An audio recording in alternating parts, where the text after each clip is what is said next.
Welcome to our homeschool room. I even have my name on the door just so that I remember that I am a professional, but that's completely optional.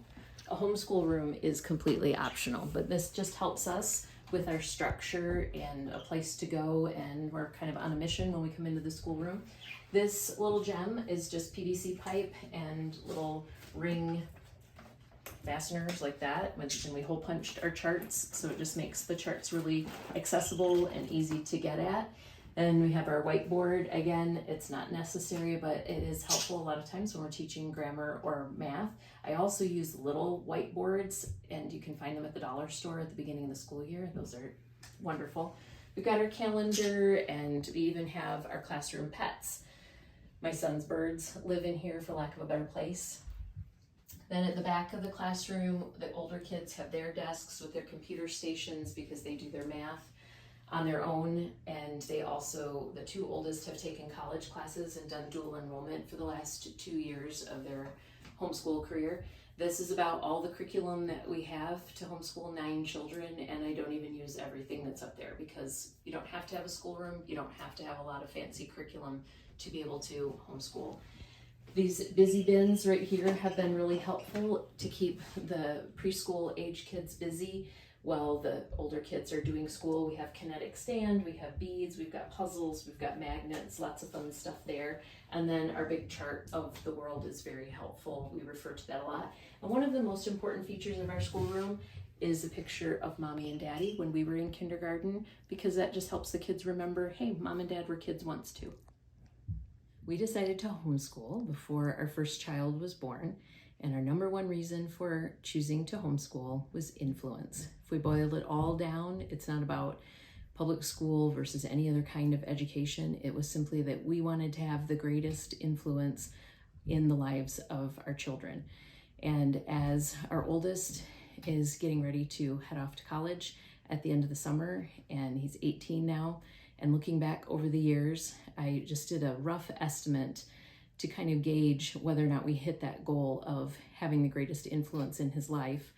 And I estimated that we have read to him at least 9,000 hours over the past 18 years, compared to approximately 2,000 to 2,500 hours of watching movies.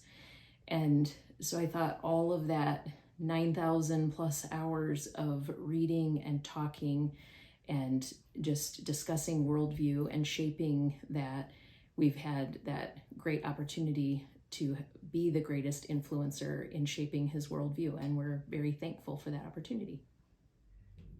A common homeschooling question is, how do we do it? How do we get it all done? So I have 9 children ages 4 to 18, and with that comes a lot of food that needs to be cooked every day, a lot of laundry that needs to be washed, as well as a lot of school that needs to happen. So the short answer to how we get it all done is a lot of planning and scheduling. So we have a monthly meal schedule, a menu, we have daily work, and the kids all chip in. And so we do a little bit all the time. And by eating the elephant in small chunks like that, we're able to get it all done, and we aren't running around crazy all the time, at least most days. So this is an example of a chore chart. We call it daily work or character builders because it's something that you just have to do every day, whether you want to or not. We change their daily work on a seasonal basis. So they have their chores for 3 months, and we change it with spring, summer, fall, and winter. This is just reflecting the work that the 5 younger children do, because the 4 older ones work outside the home as well as having their own chores, and they don't get excited about putting stickers on a chart anymore. So this is just kind of how we break it down, and they just get to put a little sticker, and they get 10 cents if they do their job, and that just goes into a jar, and they can use that for buying Christmas gifts at Christmas time. So that's a huge motivator for them to be able to do their chores each day. This is an example of our monthly menu calendar. And if you notice, it's in a clear plastic sleeve. So the clear plastic sleeve stays on my refrigerator all the time. And then I can just take out the menu and add the new one. So I do things like every Friday night is pizza night, or I'll switch it up to, pizza one Friday and nachos the next, but I try to keep it simple. I plan in healthy things as well as quick meals, depending on what day of the week it is.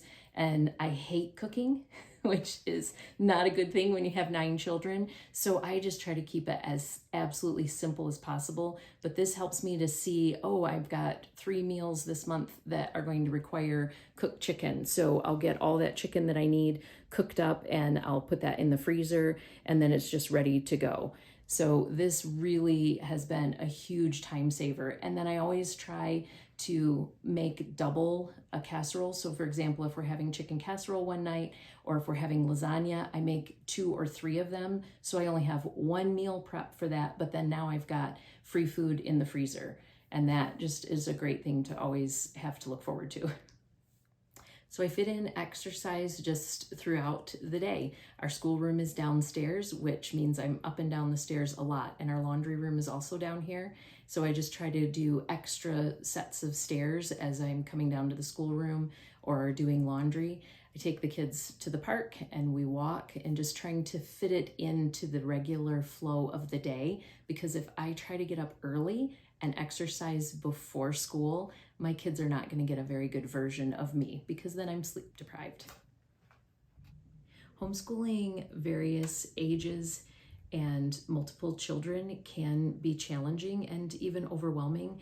One thing that we've done as a family that has been invaluable in our homeschool journey is to do as many classes together as possible. So we've had 2 children in each grade all the way through. So that means that we had 2 kindergartners, and now those 2 kindergartners have just graduated. So they did everything together for their whole experience of school. But we've done science together, we've done history together, and we've done lots and lots and lots of reading together. And that has been a glue that has built relationships in our family, and that has helped to be able to manage doing multiple children, multiple grade levels over all the years that we've been homeschooling. To be able to hear from a veteran homeschool mom who is graduating students out is encouraging when you're just beginning your homeschool journey. So my 2 oldest boys, ages 17 and 18, graduated this May. They both have been taking the ACT for the past several years and have done exceptionally well. They've both earned scholarships to accredited colleges, and they've also been doing college work for the last 2 years during the school year and in the summer. So they each have around 15 accredited class credits that they'll take into their freshman year with them. So a valuable resource is Jim Treeley's The Read Aloud Handbook, and that has a lot of research on the benefits of reading out loud to your children. So our family is not made up of people with high IQs. We're not super smart. We're just very average people, but we read a lot. I read a lot to the kids, and they read a lot on their own, and that has really stood them well in their writing and in their reading to be able to perform well in their college classes. The cost of homeschooling can be overwhelming for folks just looking at the idea, but it doesn't have to be. The last time that I was just spending money out of pocket and I didn't have any kind of reimbursement program through the state or anything, I spent just $50 per student. So I was homeschooling 6 kids at the time, and I spent $300 on curriculum. And I think now if I had to, I could do that for even less, because libraries are free, and that's where most of our curriculum can come from. It's just great books that you read with your kids. So it does not have to be a big investment of money to be able to homeschool your family. So our homeschool day starts after breakfast and Bible time. The kids come to the table dressed for breakfast, and then we go right from breakfast into Bible time. And then as somebody's throwing the dishes into the dishwasher really quickly, the rest of us are heading down to the schoolroom. And then we try to generally do subjects that we're going to do all together first thing. So we might do science on one day and history on the other day, and we try to incorporate as many grade levels in that as possible. And then we kind of do individual subjects. So for example, I might be working with phonics or math with some of the younger kids while the older kids are doing daily work or practicing their instruments. And we just kind of rotate through the morning like that. And we're generally finished by lunchtime. And I say lunchtime because that doesn't mean 12 o'clock. It might mean 1 o'clock if we got a little later start. But we just kind of follow the same flow throughout the morning and not let that clock dictate what we're doing and when we're doing it, because then we feel rushed and tense. So we just kind of enjoy the day by working through that morning flow and getting done whatever we can. So we often get overwhelmed by all the different curriculum choices that are out there. My personal decision was that I was only going to use a curriculum that was recommended personally by a friend. So I can be a friend and recommend some different curriculum choices for you that we have really enjoyed. We've loved Apologia Science. It's very friendly to be able to use for a variety of age levels. This last year, we did Swimming Creatures of the Fifth Day and included 4-year-olds all the way to 14-year-olds in that science time. We've loved Mystery of History for the same reason, that we can incorporate a number of age levels and grades in that. And we love the timeline that goes along with Mystery of History. Both Mystery of History and Apologia Science are very mom friendly. All you have to do is open the book and read. There are extra things that you can do, but you don't have to. We have enjoyed using a little bit of Latin. We're not super smart people and our kids aren't super smart, but just throwing in a little bit of that here and there has been fun for the kids.